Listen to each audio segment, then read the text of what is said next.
तर पुण्यातल्या या महात्मा फुले भाजी मंडईमध्ये अगदी मध्यमवर्गीय पुणेकर आहेत, मग ते ग्राहक असतील किंवा इथले भाजी विक्रेते, आणि त्यांची मतं किती तीव्र आहेत हे आपण पाहतो आहोत.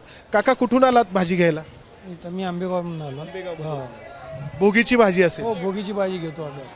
आता या सगळ्या निवडणुकांचा सगळा विषय सुरू आहे, तर काय तुमच्या मनात येतं हे सगळं पाहिल्यानंतर? पण हे सामान्य लोकांकडे त्यांचं कोणाचं लक्ष नाही आणि त्यांच्या दृष्टीने काय सुधारणा करायला पाहिजे असं काय होत नाही. त्यांच्या एकमेकांमध्येच ते चढाव. खूप मोघम झालं तुम्ही म्हणताय, ते स्पेसिफिक सांगा की काय तुमच्या भागात समस्या आहे आणि ती सुटत नाही. आता पाण्याची समस्या आहे, ट्रॉफिकची समस्या आहे, ते काय सुटत नाही अजून तरी. सुटत नाही. हा, सुटत नाही.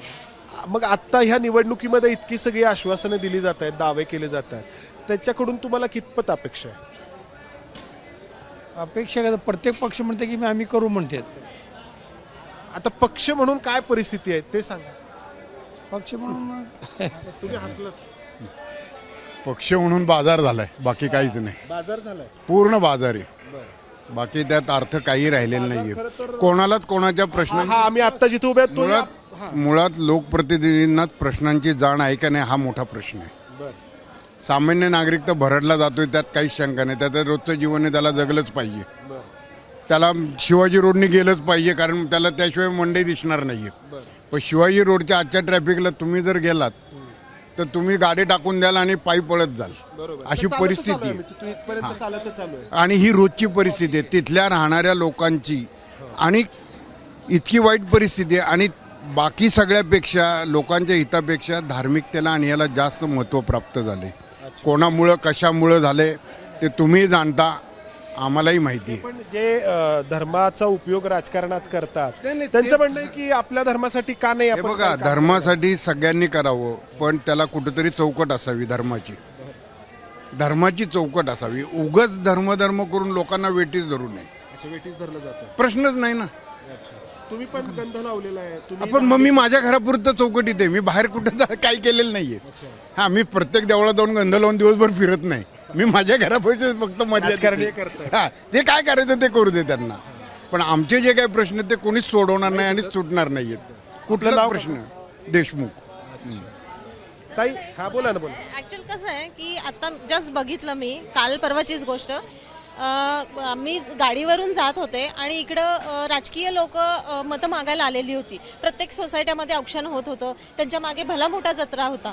तर ते काय होतं की समोरून ट्रॅफिक येते, इकडून ट्रॅफिक, सगळं ट्रॅफिक जाम झालंय. सगळे फक्त बघत बसलेत की त्यांच्याकडे, की बाबा त्यांचं औक्षण कसं चाललंय, ते कुठून आलेत, कोण आहेत, आणि सगळी लोक बघत राहिलेत. पण ट्रॅफिक सोडवायचं कोणीच नाव घेत नाहीयेत, म्हणजे त्यांचे कार्यकर्ते असो किंवा आजूबाजूचे नागरिक असो.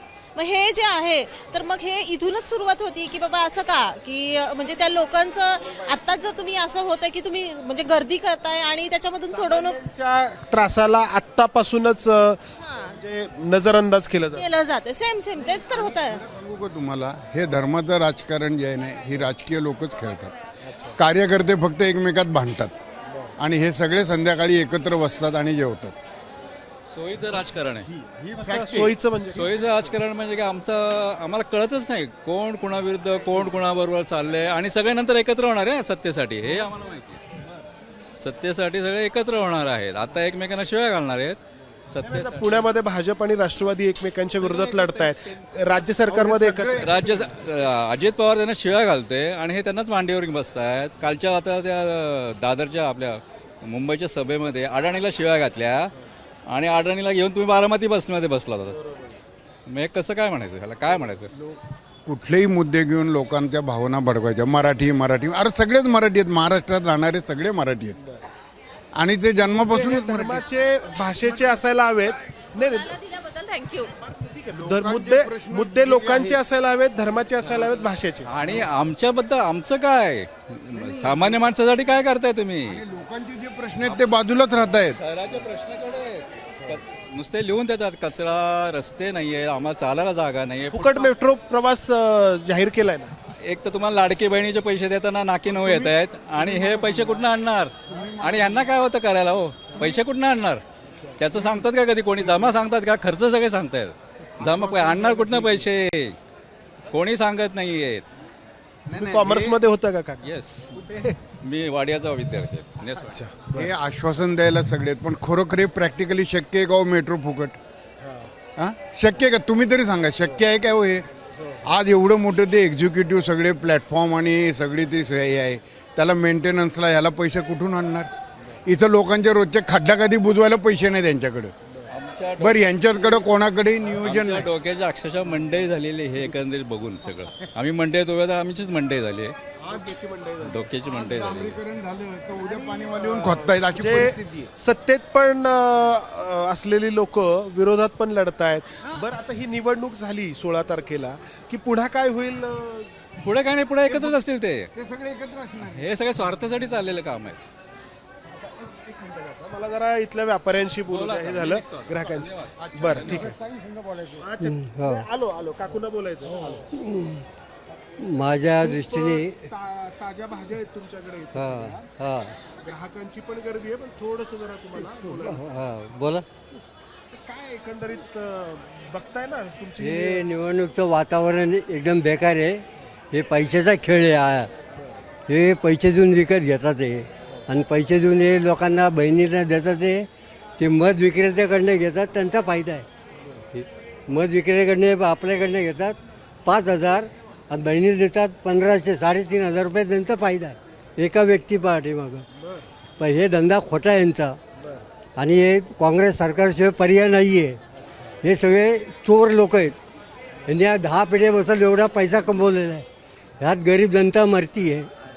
तुमचं इथं दुकान किती दिवसांपासून? हे आमचं दुकान 50 वर्षापासून आहे इथं.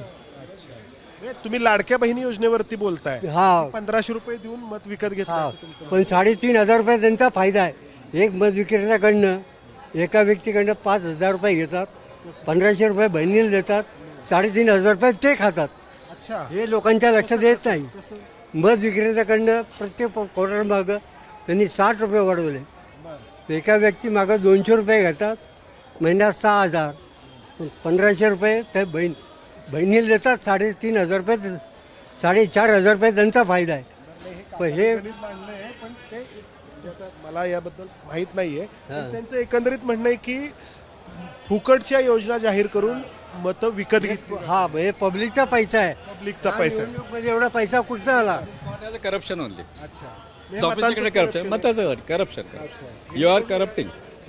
तुम्ही त्यांना लाच देताय, लाच जनतेला तुम्ही लाच देताय. हा, पण जनता देते ना मत त्याच्यावरती.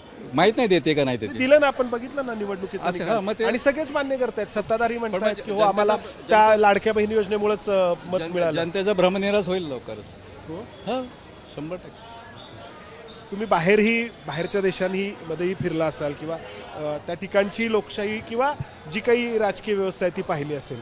आपण गेल्या काही वर्षांमध्ये पुढे गेलोय की मागे गेलोय? मी राजकीय प्रक्रियेच्या बद्दल बोलतोय बरं का. पुढे तर आपण जाऊ शकत नाही. एकंदरीत परिस्थितीचं राजकीय वगैरे वगैरे बघितली आणि धर्मांचं जे काय काय चालले आहे एकंदरीत बघितलं तर आपण बरेच लोक धर्मावरती आता बोलतायत. धर्मावरच म्हणजे म्हणजे आता 2-3 धर्मावर लोकांच्या तुमच्या आधारितच आहे की धर्मावरती बोलतायत. म्हणजे त्यांचं म्हणणं आहे की धर्म आपला आहे, आपण घरात तो फॉलो करावा, राजकारणात आणू नये. जास्त झालाय का? आणि रस्त्यावरही आणू नये. राजकारणात जास्त राजकारणात जास्त झालं आणि त्याचा फायदा घेतला जातो.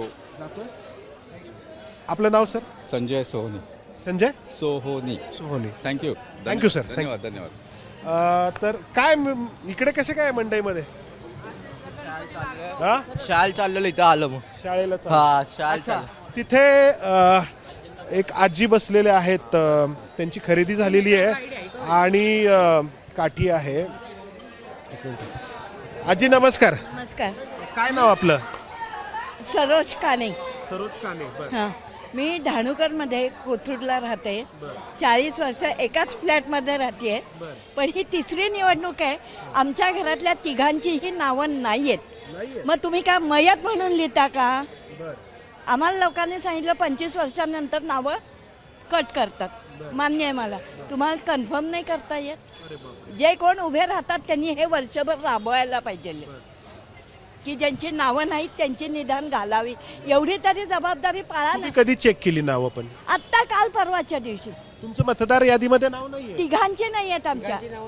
हा मुलगा आहे मी आणि माझे मिस्टर अच्छा आणि माझा मोठा मुलगा सातारला आहे, त्याचं नाव कधी सातारला आहे. कधी डिलीट झालंय ते नाव? माहित नाही आता ही तुम्ही विधानसभेला लोकसभेला केलं होतं? सगळे आता विधानसभेला मतदान माझा जन्म इथला आहे. आणखीन काय सांगू का? मागच्या वर्षीची विधानसभेची निवडणूक झाली नाही नव्हती ही तिसरी निवडणूक आहे. पहिली होती. पहिली आम्ही 40 वर्ष राहतोय तिथं. चौकशी केली. काणे म्हणून नाव शोधलं तर त्यांना ते सापडत नाहीये. सापडत नाहीये. त्यामुळे नव्याने नोंद करण्याची मुदत होती त्याच्यामध्ये केली आम्ही मुदत. त्यांनी पुढं काही केलंच नाही. त्यांनी पुढं काय करायला पाहिजे ना त्यांनी. हा खूप गंभीर मुद्दा आहे. निवडणूक 40 वर्ष राहून जन्म आमच्या इथले आहेत. तुम्ही आम्हाला मतदानाला हे करत नाही.